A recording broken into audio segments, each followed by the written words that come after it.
ఓం సాయిరామ్. శ్రీ సచిదానంద సద్గురు సాయినాథ్ మహారాజ్ కి జై. ముందుగా సాయి మహత్యం ఛానల్కి స్వాగతం అండి. ప్రతి సాయి భక్తుడికి భక్తురాలికి పేరు పేరున నమస్కారం చేసుకుంటూ బాబా దీవెనలు మీకు మీ కుటుంబానికి ఎల్లప్పుడూ అందించాలని ఆశిస్తూ ఈ వీడియోని స్టార్ట్ చేస్తున్నానండి. ఇక ఈరోజు వీడియోలో శ్రీ సాయి సచ్చరిత్రం నుంచి 9వ అధ్యాయం గురువారం రోజున మనం పారాయణం చేసుకుంటాము. ముందుగా ఇందులో టాపిక్స్ కవర్ అయ్యేవి చెప్తాను. షిరిడీ యాత్ర యొక్క లక్షణాలు, తాత్యా కోతే పాటిల్ ఐరోపా దేశస్థుని ఉదాంతము, భిక్ష యొక్క ఆవశ్యకత, భక్తుల అనుభవములు, తార్కడ్ కుటుంబము, ఆత్మారాముని భార్య, బాబాకు సంతుష్టిగా భోజనం పెట్టుట ఎలా అనే నీతి గురించి ఇప్పుడు తెలుసుకుందాము. ముందుగా షిరిడీ యాత్ర యొక్క లక్షణములు దాని గురించి తెలుసుకుందాము. షిరిడీ సందర్శనములోని ఒక ప్రత్యేక విశేషమేమనగా బాబా అనుమతి లేనిదే ఎవరునూ షిరిడీ విడవలేకుండిరి. బాబా అనుమతి లేక ఎవరైనాను షిరిడీ విడిచి వెళ్ళినచో వారు ఊహించని కష్టములు కొని తెచ్చుకునేవారు. బాబా ఎవరినైనాను బయలుదేరుడని సెలవిచ్చిన తర్వాత ఇక షిరిడీలో ఉండరాదు. సెలవు తీసుకొనుటకు బాబా వద్దకు భక్తులు పోయినప్పుడు బాబా వారికి స్పష్టముగానో లేక సూచనప్రాయముగానో కొన్ని సలహాలు ఇచ్చుచుండేవారు. బాబా ఆదేశానుసారం నడుచు తీరువలెను. వ్యతిరేకముగా పోయినచో ప్రమాదములోనూ తప్పక పడుచుండేవారు. ఈ దిగువ అట్టి ఉదాహరణలు కొన్ని ఇచ్చుచున్నాను. తాత్యా కోతే పాటిల్. తాత్యా కోతే పాటిల్ ఒకనాడు టాంగాలో కోపర్గాంలో జరుగు సంతకు బయలుదేరును. హడావుడిగా మసీదుకు వచ్చి బాబాకు నమస్కరించి కోపర్గాం సంతకు పోవుచుంటునని చెప్పెను. బాబా అతనితో తొందరపడవద్దు, కొంచెమాగుము, సంత సంగతి అటుండు, నీవు ఊరు విడిచి అసలు బయటికెక్కడికి పోవలదు అని అనెను. సంతకు వెళ్ళవలెననేడి తాత్యా ఆతురతను చూచి కనీసం శ్యామ, మాధవరావు, దేశపాండే అయినా వెంట తీసుకుని పొమ్మని బాబా చెప్పెను. బాబా మాటలను లెక్క చేయక తాత్యా హుటాహుటిన టాంగానెక్కి కోపర్గాం బయలుదేరెను. టాంగాకు కట్టిన 2 గుర్రములలో ఒకటి 300 రూపాయలు ఖరీదు పెట్టి క్రొత్తగా కొన్నది. మిక్కిలి చురుకైనది. షిరిడీ వదిలి సవాలు విహీర్ దాటిన వెంటనే అది మిక్కిలి వడిగా పరిగెత్తసాగెను. కొంత దూరం పోయిన పిమ్మట కాలు మడతబడి అది కూలబడెను. తాత్యాకు పెద్ద దెబ్బలేమి తగలలేదు, కానీ తల్లి వలె ప్రేమతో బాబా చెప్పిన సలహా జ్ఞప్తికి వచ్చెను. మరొకప్పుడు కూడా ఇటులనే బాబా ఆజ్ఞను వ్యతిరేకించి కొల్లాహూర్ గ్రామమునకు ప్రయాణమై దారిలో టాంగా ప్రమాదమునకు గురయ్యెను. ఐరోపా దేశస్థుని ఉదాంతం గురించి ఇప్పుడు చెప్పుకుందాము. బొంబాయి నుండి ఐరోపా దేశస్థుడొకడు ఏదో ఉద్దేశంతో బాబా దర్శనార్థము షిరిడీ వచ్చెను.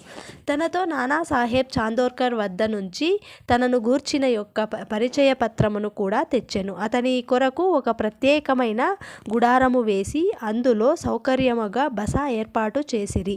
బాబా ముందు మ్రొక్కరిల్లి వారిని చేతిని ముద్దడవలెనని కోరికతో అతడు 3 సార్లు మసీదులో ప్రవేశింప యత్నం చేసెను. కానీ బాబా అతనిని మసీదులో ప్రవేశించుటకు నిషేధించెను. క్రిందుగా మసీదు ముందు గల బహిరంగ ఆవరణములో కూర్చుండియే తమను దర్శించుకొనవచ్చు అనిరి. అతడు తనకు జరిగిన మర్యాదను అసంతుష్టిపడి వెంటనే షిరిడీ విడవవలెనని నిశ్చయించుకొనెను. బాబా సెలవు పొందుటకు వచ్చెను. తొందరపడక మరుసటి దినము పొమ్మని బాబా చెప్పెను. తక్కిన వారు కూడా బాబా ఆదేశమును పాటించమని సలహా ఇచ్చిరి. ఆ సలహాలను ఖతారు చేయక అతడు టాంగానెక్కి షిరిడీ నుండి బయలుదేరెను. మొదట గుర్రములు బాగుగానే పరిగెత్తినవి. సవాల్ విహీర్ దాటిన కొద్దిసేపటిలోనే ఒక సైకిలు అతని టాంగాకెదురు వచ్చెను. దానిని చూచి గుర్రములు బెదిరినవి. టాంగా తలక్రిందులయ్యెను. ఆ పెద్ద మనిషి క్రింద పడి రోడ్డుపై కొంత దూరము ఈడ్వబడెను. ఫలితముగా గాయములను బాగు చేసుకొనుటకై కోపర్గాంలో ఆస్పత్రి పాలయ్యెను. ఇటువంటి అనేక సంఘటనల మూలమున బాబా ఆజ్ఞను ధిక్కరించిన వారు ప్రమాదములకు పాల్పడేవారు. బాబా ఆజ్ఞానుసారం పోవువారు సురక్షితంగా ఉందురనియు జనులు గ్రహించిరి. భిక్ష యొక్క ఆవశ్యకత గురించి ఇప్పుడు తెలుసుకుందాము. బాబాయే భగవంతుడైనచో వారు భిక్షాటనముచే జీవితమంతయు గడపనేలా అను సందేహము చాలామందికి కలగవచ్చును. దీనికి భిక్షాటనము చేసి జీవించే హక్కు ఎవరికీ కలదు. పంచసునాములు వానిని పోగొట్టుకొను మార్గమేది అను 2 ప్రశ్నలకు వచ్చు సమాధానముతో సమాధానపడను. సంతానము, ధనము, కీర్తి సంపాదించుట ఎందపేక్ష వదులుకొని సన్యాసించువారు భిక్షాటనముచే జీవించవచ్చునని మన శాస్త్రములు ఘోషించుచున్నవి. వారు ఇంటి వద్ద వంట ప్రయత్నములు చేసుకొని తినలేరు. వారికి భోజనము పెట్టు బాధ్యత గృహస్థులపై గలదు. సాయిబాబా గృహస్థుడు కారు, వానప్రస్థుడు కూడా కారు. వారస్థలిత బ్రహ్మచారులు బాల్యము నుంచి బ్రహ్మచార్యమునే అవలంబించుచుండిరి. ఈ సకల జగత్తంతయు వారి గృహమే. ఈ జగత్తునకు వారు కరణాభూతులు.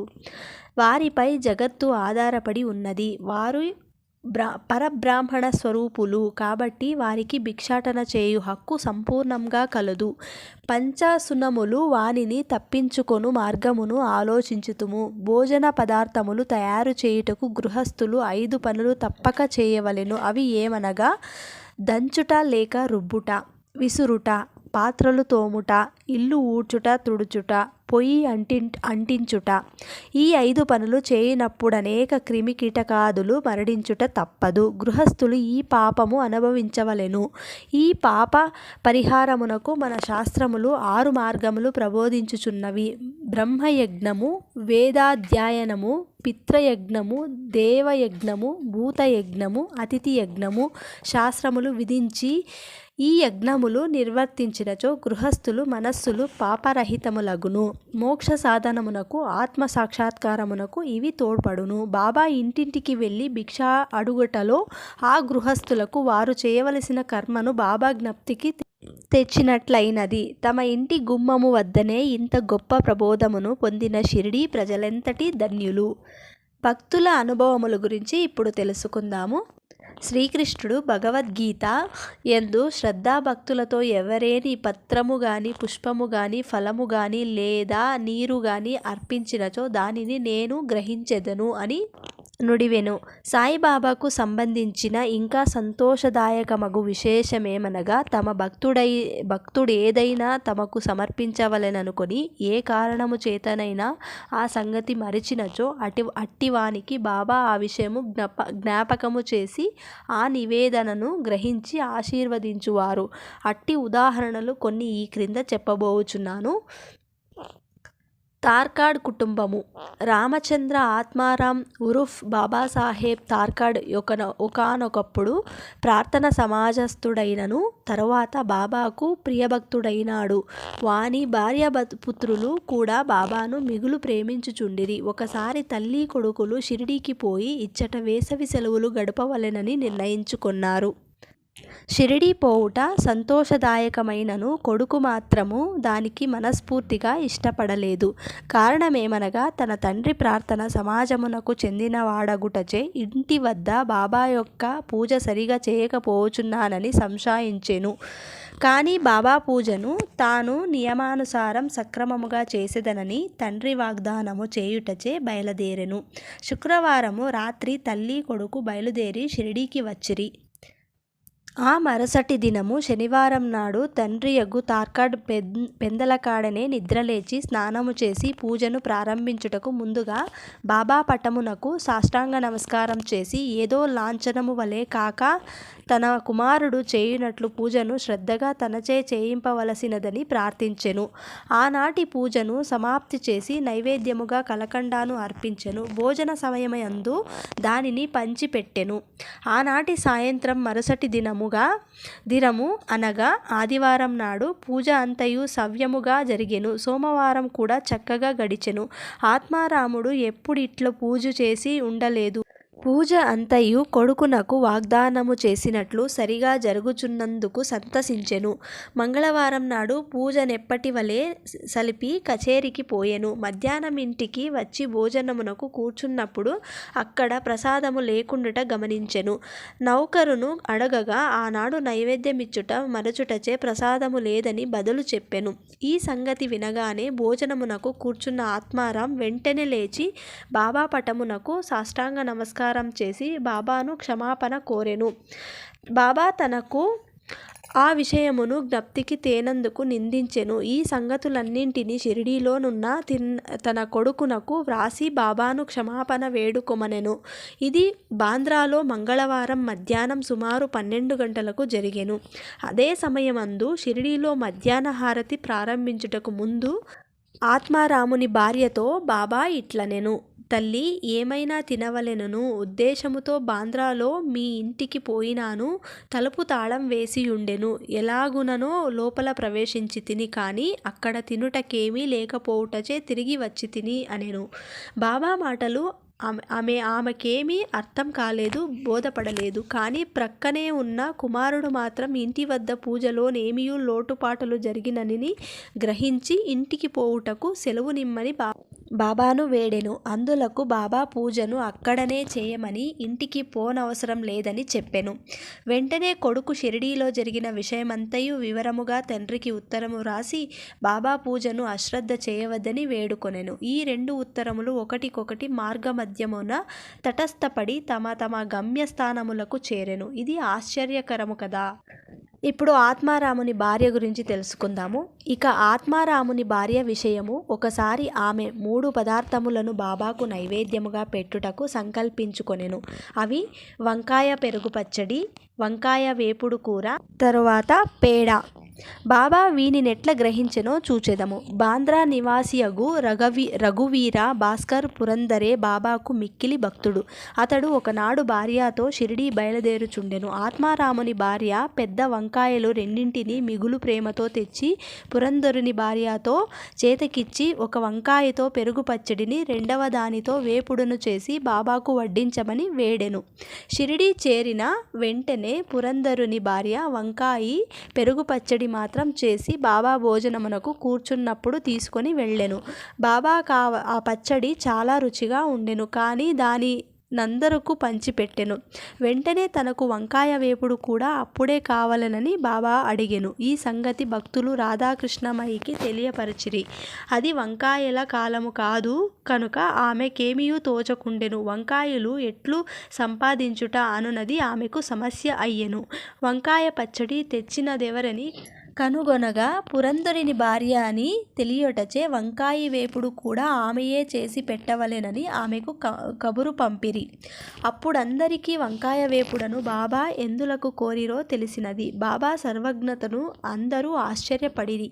1915 డిసెంబర్లో గోవింద బలరాం మాన్కర్ అనువాడు షిరిడీకి పోయి తన తండ్రికి ఉత్తర క్రియలు చేయవలెననుకొనెను. ప్రయాణమునకు పూర్వము ఆత్మారాముని వద్దకు వచ్చెను. ఆత్మారాం భార్య బాబా కోరికేమైనా పంపవలెననుకొని ఇల్లంతయు వెదికెను. కానీ ఒక్క పేడ తప్ప ఏమీయూ కనిపించలేదు. ఆ పేడ కూడా అప్పటికే బాబాకు నైవేద్యముగా సమర్పింపబడి ఉండెను. తండ్రి మరణించుటచే గోవిందుడు విచారగ్రస్తుడై ఉండెను. కానీ బాబా ఎందున్న భక్తి ప్రేమలచే ఆమె ఆ పేడాను అతని ద్వారా పంపెను.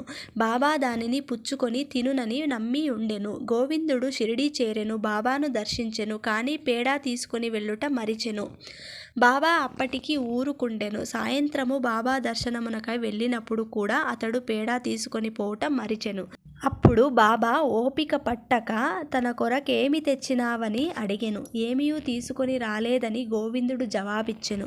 వెంటనే బాబా, నీవు ఇంటి వద్ద బయలుదేరినప్పుడు ఆత్మారాముని భార్య నా కొరకు నీ చేతికి మిఠాయి ఇవ్వలేదా అని అడిగెను. కుర్రవాడదంతయు జ్ఞప్తికి తెచ్చుకొని సిగ్గుపడెను. బాబాను క్షమాపణ కోరెను. బసకు పరుగెత్తి పేడాను తెచ్చి బాబా చేతికిచ్చెను. చేతిలో పడిన వెంటనే బాబా దానిని గుటుక్కున మ్రింగెను. ఈ విధముగా ఆత్మారాముని భార్య యొక్క భక్తిని బాబా ప్రీతిపూర్వకముగా స్వీకరించెను.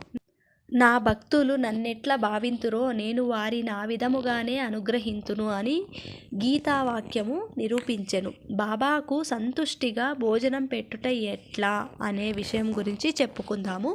ఒకప్పుడు ఆత్మారాం తార్కాడ్ భార్య షిరిడీలో ఒక ఇంటి యందు దిగెను. మధ్యాహ్న భోజనమును తయారయ్యెను.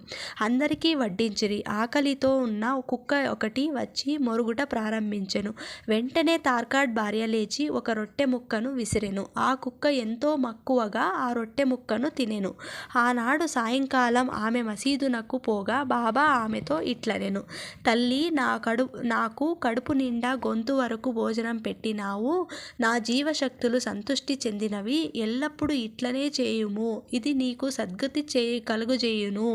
ఈ మసీదులో కూర్చొండి నేనెన్నడూ సత్యమాడను. నాయందు ఇట్లే దయ ఉంచుము. మొదట ఆకలితో ఉన్న జీవికి భోజనం పెట్టిన పిమ్మట నీవు భుజించుము. దీనిని జాగ్రత్తగా జ్ఞప్తి ఉంచుకొనుము. ఇదంతయు ఆమెకేమియూ బోధపడలేదు. కావున ఆమె ఇట్లు జవాబిచ్చెను, బాబా, నేను నీకెట్ల భోజనం పెట్టగలను? నా భోజనం కొరకే ఇతరులపై ఆధారపడి ఉన్నాను. నేను వారికి డబ్బిచ్చి భోజనం చేయుచున్నాను. అందులకు బాబా ఇట్లు జవాబిచ్చెను, నీవు ప్రేమపూర్వకముగా పెట్టిన ఈ రొట్టె ముక్కను తిని ఇప్పటికీ త్రేన్పులు తీయుచున్నాను. నీ భోజనమునకు ముందు ఏ కుక్కను నీవు చూచి రొట్టె పెట్టితివో అదియు నేను ఒక్కటియే. అట్లనే పిల్లలు, పందులు, ఈగలు, ఆవులు మొదలగుగలవన్నీయు నా అంశములే. నేనే వాని ఆకారములో తిరుగుచున్నాను. ఎవరైతే సకల జీవకోటిలో నన్ను చూడగలుగుతారో వారే నా ప్రియభక్తులు. కావున నేను వేరు తక్కిన జీవరాశి అంతియు వేరు అను ద్వంద్వభావమును భేదమును విడిచి నన్ను సేవింపుము. ఈ అమృతతుల్యమగు మాటలు ఆమె హృదయము ఎంతయో కదిలించినవి. ఆమె నేత్రములు అశ్రువులతో నిండెను. గొంతు గద్గదమయ్యెను. ఆమె ఆనందమునకు అంతు లేకుండెను. ఇప్పుడు నీతి గురించి తెలుసుకుందాము. జీవులన్నిటి యందు భగవంతుని దర్శింపుము అనునది ఈ అధ్యాయంలో నేర్చుకొనవలసిన నీతి. ఉపనిషత్తులు, భగవద్గీత, భాగవతము మొదలగున్నవి అన్నియు భగవంతుని ప్రతి జీవి యందు చూడమని ప్రబోధించుచున్నవి. ఈ అధ్యాయము చివర చెప్పిన ఉదాహరణము వలనను ఇతర అనేక భక్తుల అనుభవముల వలనను సాయిబాబా ఉపనిషత్తులలోని ప్రబోధములను తమ ఆచరణ రూపమున చూపి అనుభవపూర్వకముగా నిర్ధారణ చేసియున్నారని స్పష్టమగును. ఉపనిషదాది గ్రంథములలో ప్రతిపాదింపబడిన తత్వమును అనుభవపూర్వకముగా ప్రబోధించిన సమర్థ సద్గురుడే శ్రీ సాయిబాబా. 9వ అధ్యాయము సంపూర్ణము. శ్రీ సద్గురు సాయినాథార్పణమస్తు. శుభం భవతు. ఈ రోజుటితో ఈ వీడియో ముగిసింది. రేపటి వీడియోలో మధ్యాహ్నం 12 గంటలకు మళ్ళీ కలుద్దాం. అంతవరకు సెలవు. సర్వేజన సుఖినో భవంతు.